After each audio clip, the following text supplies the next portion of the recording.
Selamat pagi semuanya, teman-teman. Ya, jadi saya juga nggak mau apa. Kita ini cuman tenis-tenis mulu ya, tenis-tenis mulu. Kemudian saya ingin supaya kita saat ini mau coba sharing ya, lebih banyak sharing ya tentang jualan asuransi. Oke, sebelum saya masuk dalam topik jualan asuransi, ini nggak usah pakai ginian, nggak pakai gituan. Saya nggak pakai itu. Jadi yang penting jualan asuransi. Oke, Tanto. Ya, saya akan bertanya pada teman-teman semua ya. Tanto pada waktu kamu membeli sesuatu, ya, katakanlah contoh, ya, kebutuhan atau nggak usah, saya coba balik lagi. Kamu membeli sesuatu barang karena apa? Karena saya suka Suka. Misalnya apa? eh, satu lah ya, Sepatu. satu kan yang Oke. buat dipakai Oke. harganya cocok. Oke. Oke. Suka ya. Silakan nggak apa-apa. Kamu Riz, kamu membeli suatu barang karena apa? Fungsi. Karena perlu atau butuh. Oke, tadi kalau Tanto udah suka, berarti sudah levelnya udah lebih tinggi dibandingkan butuh. Iya, begitu. Oke, kamu silakan. Kamu, ya, karena butuh. Oke, butuh. Contohnya, butuh apa misalnya? Neng, kamu sini masih ada bangku juga di sini. Pasti, Bang. Us, kamu beli satu barang karena apa? Ini Pak, Fungsi. Ya ini butuh, butuh dan suka. Ah, berarti double, ya. Biasanya kalau katakanlah misalnya kita membeli satu barang, di sini ada sini nih, sini ada sini ada. Kamu takut sama nggak diapa-apain kamu, ya? Oke, bingung Pak. kamu membeli suatu barang biasanya karena apa? Membeli suatu barang, apapun itu barangnya, mau dipakai, dibutuh ya. Oke, eh Mbak di sini, ya. Kamu, Elis, kamu membeli suatu barang karena apa? Karena butuh dan suka. Oke. Nah, jadi pertama kali kita membeli satu barang, pertama karena butuh. Dan kemudian apa? Karena tertarik ataupun ada preferensi ataupun suka, ya. Sini sebenarnya Linda, admit. Oke.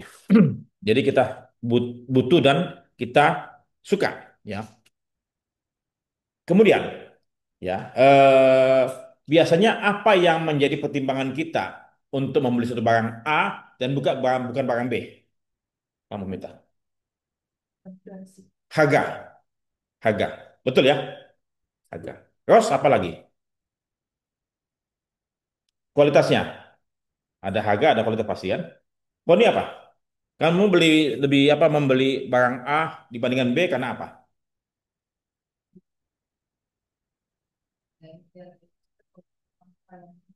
Bagaimana? Oke, ada yang punya pendapat lain? Value-nya, fungsinya, Fungsi, fungsinya lebih fungsinya lebih lebih banyak. ya tadi kualitasnya ya, betul. Oke. Ada nggak yang berpikir bahwa saya membeli barang tersebut karena saya suka penjualnya? Karena ya, ada ya? Betul ya? Batman itu Ya, saya lebih suka beli dari dia bukan dari dia gitu loh. Dan saya percaya barang-barang yang lux atau barang-barang yang lebih bernilai tinggi pasti apa? Kita memilih seseorang, ya. Jadi bukan kepada barang itu sendiri, tapi kepada siapa penjualnya. Ya, jadi tolong kamu kombinasikan. Nah, kemudian siapa yang suka minum kopi yang Starling itu? Starling. oh tadi Siapa? Itu nggak Starling. Ah, tadi tadi itu sepeda. oh apa sih gua kan Ah, siapa? Bentar kok. ya kalau itu pengen gitu kan ya maju tuh ya Jadi siapa yang suka Starling? Nah, siapa yang suka nongkrong di kedai kopi yang nyaman? Saya nggak usah sebut namanya. Siapa? Siapa? Mas Dwi? Kalau mau ketemu dengan teman, kan nggak mungkin Starling kan? saya di mana pun nggak masalah. Iya, tapi maksudnya eh, tempat tertentu. Ah, nggak ada preferensi tempat selama itu apa Tapi kan nggak mungkin di restoran kan? Kalau cuma buat ngopi-ngopi doang kan, atau buat tempat bertemu sebentar kan? nggak ada preferensi untuk Apa di nanti taman? Kita ketemu gimana? kita ketemu taman aja. Di open door, open door. Nah, iya tempat ngopi biasanya apa tuh? Biasanya Kalau biasanya apa tuh? dia seringnya sih seringnya ya di Nah, kafe karena di suka kafe. kopi. Oke. Karena kenapa itu di kafe? Pasti ada reasonnya kan? Pertama apa? Tujuan dari ngopi itu bukan hanya ngopi, Betul. Apa? bisa eh, ada sesuatu yang Iya. dibicarakan, Kenapa pilih di kafe? Bukan di pinggir jalan di situasinya halte. relax, Bikin situasinya relax. Habis itu agak sedikit apa? Nyaman. Ambience-nya. Ya. Ambience ya. Sama mungkin tempat sofanya juga nyaman. Ya, bukan sofa Metro Mini kan gitu ya. Ya. Jadi itu preferensi-preferensi. Nah, sekarang coba pikirkan. Ya. Mengapa orang apa selalu beli pulsa? Butuh. Ya. Selalu beli pulsa. Betul ya? Kenapa orang selalu beli BBM? Butuh. Ya. Tapi kemudian mengapa mereka beli di Shell dan bukan di tempat lain? Karena apa? Percaya, kepercayaan. kepercayaan, ya. Karena dia tahu bahwa Shell lebih bisa dipercaya. Dia punya kualitas BBM-nya dapat dijamin, bukan oplosan. Betul ya? Nah, jadi itu yang katakanlah orang membeli. Dan kemudian apakah orang selalu apa? Semua orang membeli Shell? Apa? Semua orang membeli BBM? Enggak. Yang mereka punya mobil, punya motor, yang punya kendaraan bermotor, mereka beli BBM. Orang yang pakai sepeda kan nggak beli BBM. Nah, sekarang ya, saya mau coba larikan ke asuransi, ya. Saya larikan ke asuransi. Ya. Mengapa seseorang beli asuransi? Kita, apa mereka tahu itu perlindungan? Biasanya orang yang beli asuransi adalah orang yang tanda petik apa? Yang memahami, memahami risiko ataupun bahaya ataupun kerugian yang mereka hadapi. Tapi ada juga yang beli asuransi karena terpaksa, ya karena bank, leasing, Saudaranya ya atau terpaksa tadi, terpaksa daripada gue digangguin, gue beli asuransi. Nah, sekarang kan bukan itu yang kita mau tuju. Nah, jadi saya mau coba kali ini adalah menjual asuransi, ya. Kan kalian di brokers kan memang harus jualan asuransi kan? Di bagian apapun kalian harus jualan asuransi. Entah di bagian klaim atau di bagian pemasaran khususnya atau di bagian teknik kalian bisa jualan asuransi. Nah, sekarang siapa yang selama ini punya pengalaman pahit jualan asuransi? Wah, semuanya punya pengalaman manis ya? Enggak juga. kalau pengalaman baik saya Pak cuma sharing lebih gitu. Ah, Jadi saat itu kita ada sharing ngobrol tentang masalah asuransi hmm. dia kecewa, Sempat kecewa. kecewa ya orang ada itu dia sudah bayar premi tiap tahun tak pernah klaim sekalinya dia tahun ketiga dia klaim harus dibuatkan OR. Hmm. Nah itu yang dia mungkin dia di awal nggak dapat informasi mengenai Di awal tidak dapat informasi yang detail. ya. Jadi pada saat dia tahun ketiga dia klaim dibebankan biaya OR dia marah karena Hmm. dipertanyakan selama 2 tahun ke belakang premi saya kemana gitu. Hmm.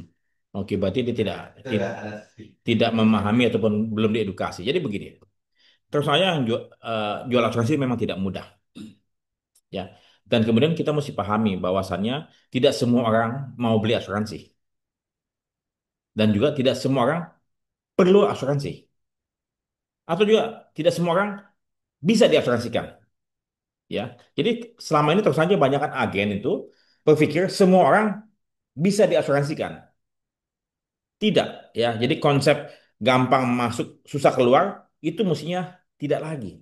Kan semuanya saat ini kan apa? Kita gampang masuk, susah keluar, gampang berasuransi. Pokoknya gampang Pak, gampang Pak, dipercepat kalau bisa. Kalau bisa ketemu satu kali langsung closing. Salah nggak tuh? Pasti salah, ya. Mesti apa?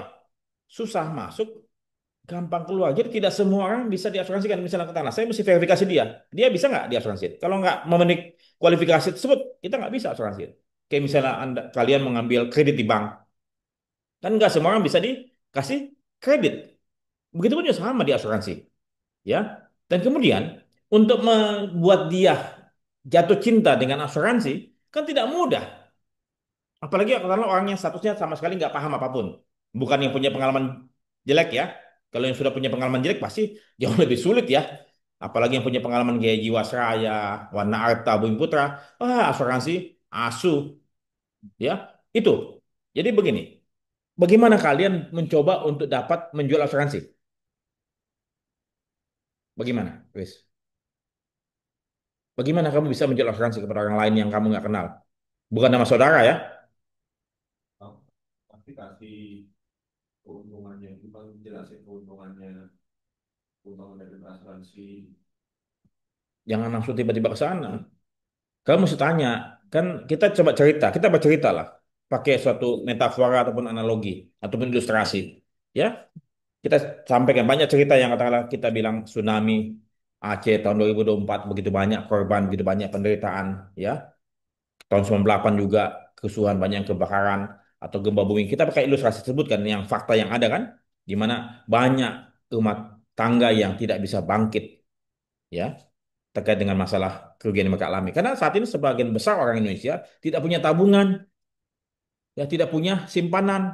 Kalau simpanan yang lain tanda petik banyak, ya, tapi tapi simpanan yang di bank itu ataupun yang bisa dipakai untuk membangun kembali sebuah eh, ekonomi yang apa kena musibah tidak banyak. Nah, jadi kalau kata kita tidak punya tabungan, kita mesti punya apa? Proteksi, mesti punya perlindungan. Ya, tapi kemudian kita tidak mau asal jual doang, Pak. Saya tidak mau jualan kepada Bapak. Ya, saya mau Bapak betul-betul paham dulu dan saya juga betul-betul paham Bapak. Kenapa? Karena belum tentu Bapak bisa saya asuransiin. Kalau ternyata Bapak tidak punya mobil, tidak punya rumah, ya, Bapak tidak punya kemampuan keuangan, walaupun Bapak bisa diasuransikan secara eh, dia punya apa kriterianya, ya, tapi tidak punya kemampuan keuangan, buat apa? Ya, jadi intinya apa? Kita mesti pertama kali apa? Saling mengenal terlebih dahulu. Dan saling mengenal tujuannya apa? Untuk membangun kepercayaan. Dan jangan pernah jualan asuransi kalau belum ada kepercayaan. Kamu mau, misalnya tiba-tiba nih, ada seorang nasabah mau berasuransi pada kalian. Tiba-tiba mau, Pak, saya mau berasuransikan. Kalau bisa saya bayar premi hari ini. Pak, kalau bisa disurvei Pak hari ini, Pak. Saya langsung bayar premi. Minta nomor rekening, Pak. Langsung apa? Kalian apa? Betul nggak? Sama halnya dengan kalau kalian mau bilang gampang, pas semua gampang-gampang. Enggak dulu. Polis itu apa? Kontrak. Ya kontrak. Ya kontrak yang penuh apa? Syarat dan kondisi berlaku. Nah, kalau kita sendiri sebagai pemasar tidak paham term and condition daripada polis asuransi, jangan jualan. Tapi apakah cukup kita tahu term and condition polis asuransi? Cukup nggak? Cukup nggak? Tidak. Kita perlu tahu apa? Aturan-aturan, pakem-pakem, konsep-konsep, deskripsi yang lain. Contoh pagi ini saya bikin konten, ya konten ini mengenai deskripsi bangunan. Nah, sahabat tahu nggak deskripsi bangunan? Dia kalau misalnya mengasuransikan rumah tinggal, ruko, ataupun pabrik, dia cuma bilang bangunan, ya kebanyakan begitu kan? Tapi deskripsi bangunan menurut asuransi, apakah cuma bangunan saja? Apa deskripsinya? Panjang kan? Apa? Ayo. Sampai Ah, ya. Jadi itu. Nah, kalau katakanlah misalnya kita nggak mendeskripsikan itu, suatu ketika terjadi kebakaran, lampu-lampu nggak diganti loh. Kabel-kabel nggak diganti. Karena menurut asuransi itu bukan deskripsi bangunan. Ya bangunan apa? Cuman tembok-tembok, atap, ya. Awning? Enggak. Pagar? Tidak, bahkan bukan pakai bangunan. Jadi, hal itu saja sederhana. Itu beda konsepnya. Apakah nasabah tahu? Enggak paham nasabah. Kayak misalnya equipment, apa tuh deskripsi equipment? Kan bisa satu paragraf atau dua paragraf kan? Nah, contoh lagi, bagaimana menentukan uang pertanggungan untuk bangunan? Misalnya nasabah membeli bangunan, ya, 2 miliar 5 tahun lalu. Kan yang mereka beli rumah kan termasuk tanah. Kan tanah nggak perlu diasuransikan kan? Yang kita asuransikan apa? Bangunan. 5 tahun lalu menilai membangun kembali sama saat ini kan berbeda. Apakah harga pertanggungan tersebut yang kita pakai tahun lalu, 5 tahun lalu? Enggak. Kita mesti apa? Bantu nasabah untuk berapa nilai membangun kembali saat ini. Dengan harga 1 meter perseginya berapa sudah? Dikalikan luas bangunan. Nasabah tahu nggak? Enggak. Kemudian setelah kalian menetapkan uang pertanggungan tersebut berdasarkan NR apa? New Replacement Value, kalian mesti lakukan apa? Klausula. Iya, betul. Mesti lakukan klausula. Nasabah tahu nggak klausulanya? Enggak. Apa cukup satu yang tadi New Replacement Value Clause? Cukup nggak tuh? Apalagi mesti tambahin lagi? Fresh Relief. Fresh Relief. Habis itu Capital Edition dan lain-lain. Nah, itu kan bukan term and condition policy kan? Tapi tadi bagaimana menentukan uang pertanggungan kan di luar itu ilmu pada umumnya kan? Ya. Indemnity, prinsip indemnity. Tahu nggak nasabah? Ada nggak dia bilang under insurance? Tahu nggak dia? Enggak. Jadi kalian pun juga sebagai penjual, mesti apa? Betul-betul menguasai berbagai macam aturan-aturan, konsep-konsep, ya. Kemudian hukum, ya, yang ada yang mengikat dua belah pihak. Yang selama ini apa? Tidak pernah diajarkan oleh para trainer di kelas-kelas agen. Mohon maaf, hanya mungkin ya kalau ngajarin cuma satu dua yang diajarkan, tapi yang lain enggak, masih banyak sekali, ya. Nah, sekarang kalau nasabah tidak tahu tadi cara menerapkan uang pertanggungan, dia tidak tahu namanya prinsip indemnity, tidak tahu under insurance, ya, tidak tahu klausula-klausula. Alhasil kalau misalnya terjadi klaim yang kalau misalnya mereka beli langsung, dispute nggak? Dispute. Makanya dalam konten saya, bagian klaim itulah tukang cebok. Itu benar adanya bagian klaim pasti apa? Akan melakukan adjustment sesuai dengan apa? Aturan-aturan yang ada kan? Tapi aturan tersebut tidak diceritakan, tidak diberitahukan oleh pemasar ataupun agen kepada tertanggung. Nah, jadi kembali lagi, bagaimana jualan asuransi? Kita tidak jualan dulu. Kita ingin nasabah paham apa manfaat yang kita bisa berikan pada mereka. Ya, jadi apa artinya? Kalian harus kompeten terlebih dahulu, makanya selalu apa? Kalian harus tingkatkan kompetensi terus menerus, ya. Dan kalian bisa baca buku, kalian bisa tanya, kalian bisa nonton konten dan segala macam, banyak sekali. Dan saya percaya semakin lama kalian bekerja, kalau cuman itu saja monoton, kalian akan lupa. Yang kalian tahu itu doang. Kalian mesti apa? Perlu suatu ketika mesti dirotasi, rotasi lah biar anak-anak ya.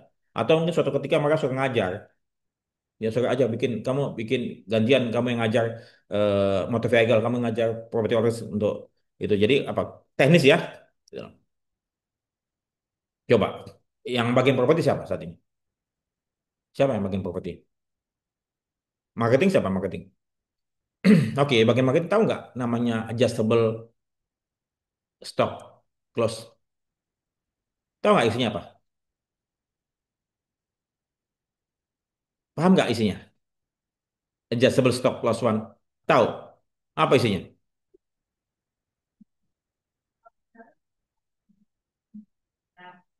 Ya, apa tuh? Oke, kemudian habis itu, ya habis itu tujuannya apa? Hmm. Kamu pernah baca polis itu klausulanya? Nah, nah, nah. Please baca. Ini saya adjustable clause one ya. Saya sudah saya baca waktu tahun 88 ya. Jadi isinya konten secara umum ya. Bapak Bapak kalau punya stok, Bapak tidak perlu asuransikan secara penuh 100%. Karena stok kan nggak pernah flat. Selalu apa? Fluktuasi. Ya. Nah, kita hanya patok berapa yang maksimum Bapak punya stok terakhir dalam mungkin 3 tahun terakhir. Mana yang paling tinggi? Ya. Itu kita pakai sebagai apa? Sum insured. Ya. Dan kemudian apa? Bapak cukup membayar 75% stok deposit namanya. Kemudian tiap bulan Bapak melaporkan pada bulan berikutnya stok tertinggi berapa. Nah, kemudian itu semua stok tersebut dikumpulkan selama 12 bulan pada awal tahun akan dihitung adjustment berapa rata-rata. Ya, dikali rate, kemudian berapa ketemunya. Kalau kata misalnya ternyata actual atau average stok tersebut preminya lebih tinggi dibandingkan deposit tersebut, maka akan ada tambahan premi. Tapi maksimum berapa? Tambahnya 25% doang. Begitupun juga refund, maksimum refundnya cuma 25% doang. Tujuannya apa? Supaya Bapak tidak under insurance ataupun over insurance. Supaya Bapak bayar premi actualnya mendekati. Itu tujuannya. Nah, kamu tahu nggak artinya? Fakri, selling price clause. Selling price clause. Selling price clause. Ini, mohon maaf teman-teman, itu hal yang sangat-sangat standar yang mesti apa? Dipahami. Wah, Mas Wi, tolong deh. Ya, ya, tolong ya untuk di-upgrade semuanya ya. Saya khawatir teman-teman punya ini kita punya broker sudah 20 tahun loh, ya. Sebetulnya belajar itu saya pikir paling lambat 3 tahun udah kuasai semua, ya.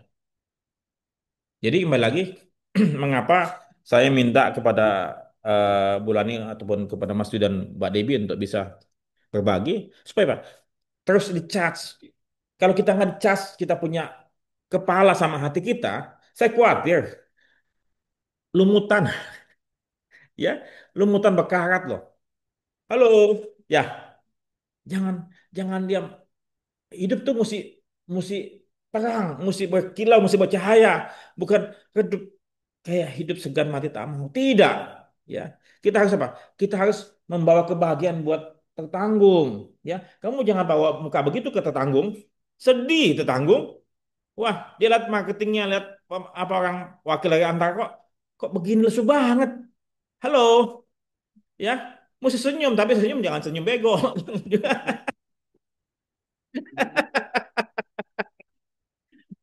Ya. Jadi kalian harus apa? Harus percaya diri, ya. Kalian jualan itu membawa apa? Kebaikan kepada tetanggung, memberikan manfaat kepada tetanggung. Jangan sampai keliru, ya. Makanya kembali lagi know your customer itu betul-betul kalian harus pahami itu. Saya tidak tahu kalian udah nonton belum saya punya konten itu know your customer. Mesti pahami itu.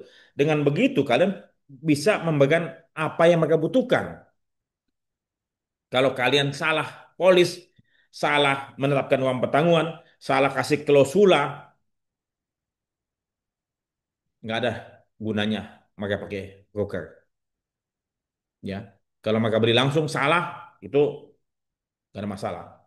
Ya, jadi saya lagi belilah apa jualah asuransi dengan betul-betul dengan sebaik-baiknya. Kalian punya kompetensi dengan baik dan kemudian tahu kebutuhannya.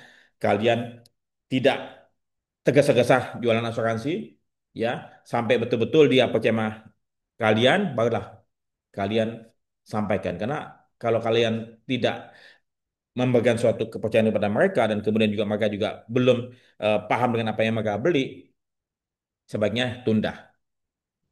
Jadi itu pagi ini yang saya mau coba sampaikan, jualah asuransi dengan sebaik-baiknya dan kalian harus kompeten terlebih dahulu, kalian harus betul-betul paham dan untuk memahami nasabah tidak bisa ketemu 1 kali, 2 kali, 3 kali, ya, betul ya.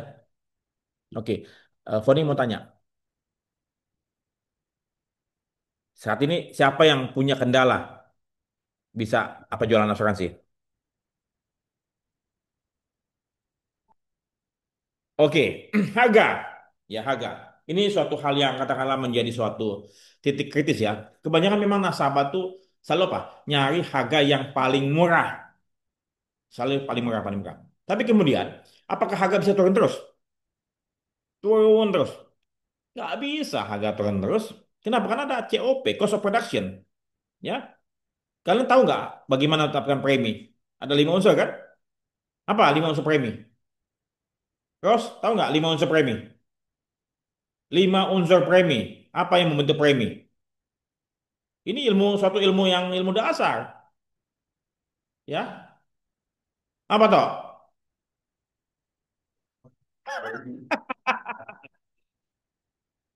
Eh, oke Mas Dwi coba. Oke, kita dengar. Ya, juga tadi. Teorisnya Priori satu, loss ratio satu. Kedua, overhead. Ketiga, masih acquisition cost. Ya, keempat, profit margin. Ya, yang kelima baru yang others, yang air emission, yang inflasi segala macam. Jadi pertama kali apa? Pure risk, loss ratio. Jadi kalau loss ratio kan ada batas itunya kan. Kalau kata itu kan nggak bisa diganggu gugat kan. Acquisition cost kan harus ada biaya untuk bank ataupun leasing ataupun broker kan ataupun agen. Ya, kemudian ada overhead, ada biaya sewa kantor dan manajemen dan segala macam. Keempat, ada profit margin. Semua usaha perlu apa? Perlu untung. Nggak ada usaha yang tidak untung. Ya, makanya perusahaan asuransi kerugian diganti. Ya, bukan asuransi kerugian lagi karena perusahaan asuransi kerugian tidak mau kerugi kan. Tapi kan kalau bikin asuransi keuntungan kan nggak mungkin juga kan. Jadi asuransi umum kan. Yang kelima adalah tadi ada inflasi atau salah perhitungan segala macam kan asumsi-asumsi kan itu. Jadi itu unsurnya itu suatu pelajaran yang dasar. Jadi kalau kata tadi premi bisa turun terus tidak ada. Premi itu ada titik minimum. Nah, jadi kalau kata misalnya nasabah minta nawar, kadang-kadang memang di asuransi Indonesia itu banyak apa? Banyak yang penting-penting harga, ya. Tapi kemudian apakah kita mau terus-menerus?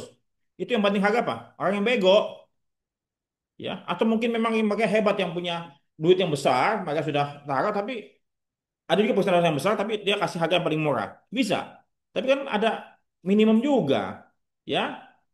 Nggak bisa kalau 0,00 sekian, nggak bisa juga. Jadi kita tidak ikut ambil bagian. Artinya apa? Kita cari nasabah yang tidak tidak peka dengan harga. Kita coba berusaha untuk dengan harga pasar, tapi kita jangan sampai turun terus tiap tahun. Karena overhead kita naik tiap tahun, ya. Dan yang paling penting apa? Service kita punya diri, kita punya pelayanan kita kepada mereka itu yang paling utama, bukan masalah harga. Ya, karena ada beberapa memang nasabah yang sangat concern dengan harga, terutama premi yang mahal-mahal. Tapi sepanjang katakanlah kita sudah memegang service yang baik dan kita terus-menerus berusaha untuk mencari yang terbaik dan maka akhirnya kita tidak bisa lagi, ya sudah, kita ikhlaskan lah, ya. Saya percaya saya pun juga pernah kehilangan satu dua account ya pada waktu di sini karena mereka cari harga yang paling murah terus dan akhirnya saya menyerah. Ya menyerah. Kenapa? Karena saya tidak mau saya punya eh, kita punya service itu dihargai minim. Capek lo sekolah, capek itu melayani nasabah. Ya, mendingan apa kita cari nasabah yang memang betul-betul mau dilayani dengan baik dan setiap pelayanan tersebut kan ada nilainya. Kayak misalnya Tanto atau siapapun Fahri mau survei ke sana kan ada biaya kan untuk bantuan asistensi keluar kota segala macam. Ada biaya tuh. Emang murah? Enggak, ya. Jadi setiap dan kita memberikan mereka pelayanan selama apa? Selama setahun kan? Selama setahun loh. Sejak polis tersebut terbit sampai berakhir. Dan setiap kali ada perubahan-perubahan, kita standby. Itu servis yang kita berikan. Dan kita cuma dapat berapa? 10-15% kan? Ya, kalau kata misalnya preminya 100 juta, kita cuma dapat 10 juta, 15 juta setahun. Berarti dibagi 12 bulan, berapa tuh? Cuma 1 jutaan nggak sampai. Kita servis tambahan. Dia mereka ada klaim tiap bulan kita telepon, kita datengin kan? Makanya kalau klaimnya banyak, misalnya sepeda motor dan segala macam, biasanya apa kita tidak mau lagi kan? Karena preminya nggak sebanding. Jadi gitu. Alice, memang ini akan menjadi tantangan terus-menerus masalah harga, tapi kita akan lawan dengan servis kita. Itu poinnya. Makanya kalian punya servis harus betul bagus dan mukanya mesti senyum. Ya, senyum kalian tuh ada nilainya loh. Dan kalau nasabah melihat kalian senyum, senyum terus ke tempat nasabah, pagi Pak, apa kabar Pak? Pasti kalau gitu terus menerus, saya percaya dia nggak akan lupa sama kamu. Ya, gitu. Ada yang lagi nih yang mau tanya? Ya, Koni. Hmm.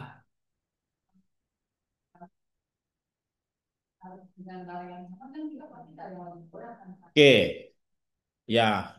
Lebih banget ini. Nah, Lebih banget. Ameoko.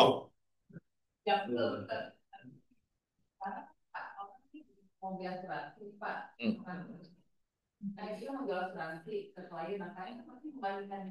Dengan laga toko sebelah. Hmm. Hmm. Hmm. Masuk. Hah? Hmm. Hmm. Hmm. Hmm. Hmm. Itu ada beberapa teman-teman yang melakukan hal tersebut ya. Jadi misalnya nasabah tersebut belum tahu kita, belum pernah merasakan servisnya Foni, ya. Bisa saja pada tahun pertama kita ambil dulu, yang penting asal jangan minus, ya. Yang penting apa? Mungkin dia ada bisnis yang lain, ya, yang kita bisa dapat margin di situ.